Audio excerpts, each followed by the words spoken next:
2 Samuel, chapitre 13.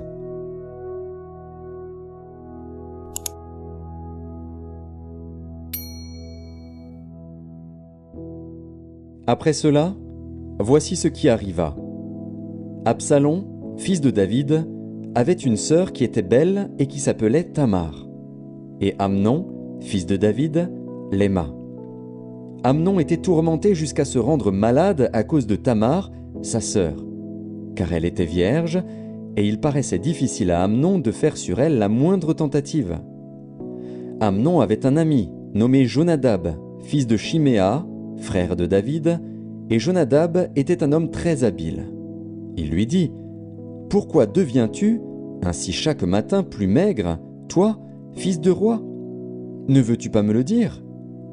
Amnon lui répondit : « J'aime Tamar, sœur d'Absalom, mon frère. » Jonadab lui dit : « Mets-toi au lit et fais le malade.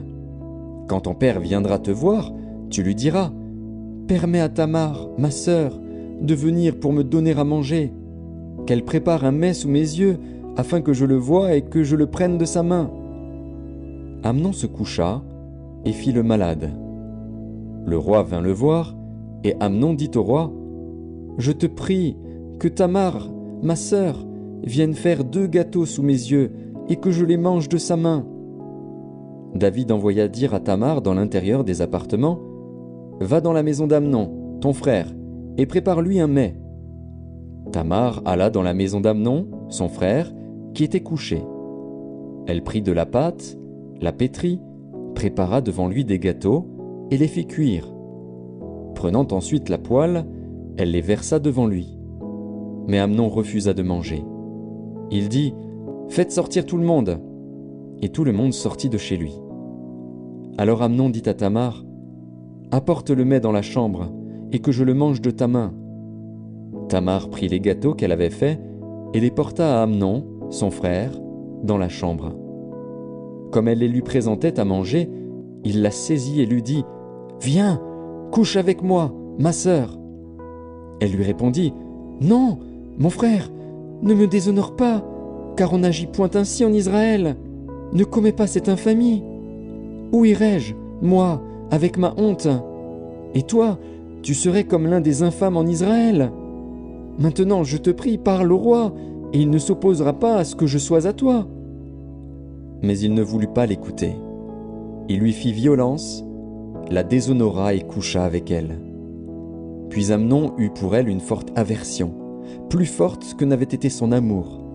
Et il lui dit : « Lève-toi, va-t'en. » Elle lui répondit : « N'augmente pas, en me chassant, le mal que tu m'as déjà fait. » Il ne voulut pas l'écouter, et appelant le garçon qui le servait, il dit : « Qu'on éloigne de moi cette femme et qu'on la mette dehors, et ferme la porte après elle. » Elle avait une tunique de plusieurs couleurs, car c'était le vêtement que portaient les filles du roi, aussi longtemps qu'elles étaient vierges.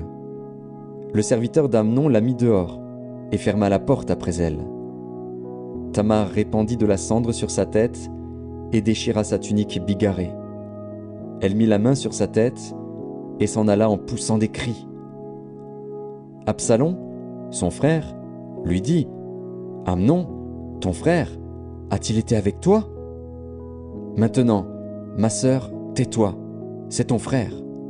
Ne prends pas cette affaire trop à cœur. » Et Tamar, désolée, demeura dans la maison d'Absalom, son frère.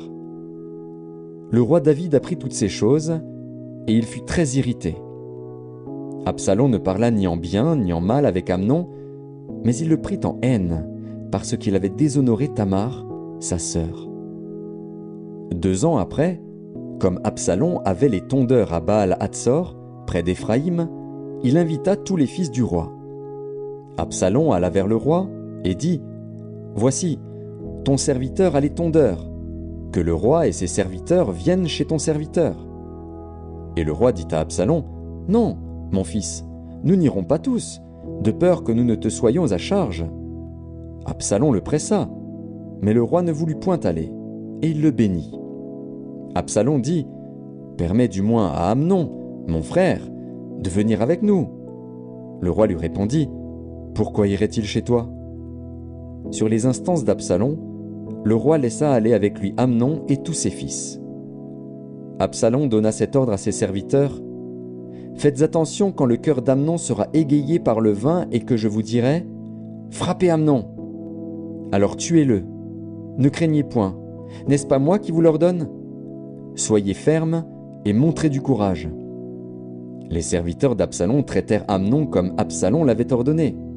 Et tous les fils du roi se levèrent, montèrent chacun sur son mulet et s'enfuirent. Comme ils étaient en chemin, le bruit parvint à David qu'Absalom avait tué tous les fils du roi et qu'il n'en était pas resté un seul.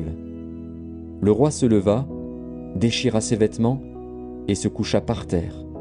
Et tous ses serviteurs étaient là, les vêtements déchirés. Jonadab, fils de Chiméa, frère de David, prit la parole et dit: « Que mon seigneur ne pense point que tous les jeunes gens, fils du roi, ont été tués, car Amnon seul est mort. Et c'est l'effet d'une résolution d'Absalom, depuis le jour où Amnon a déshonoré Tamar, sa sœur.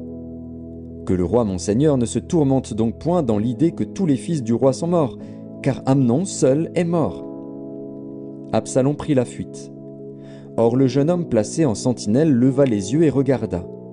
Et voici, une grande troupe venait par le chemin qui était derrière lui, du côté de la montagne. Jonadab dit au roi: « Voici les fils du roi qui arrivent. » Ainsi se confirme ce que disait ton serviteur. Comme il achevait de parler, voici, les fils du roi arrivèrent.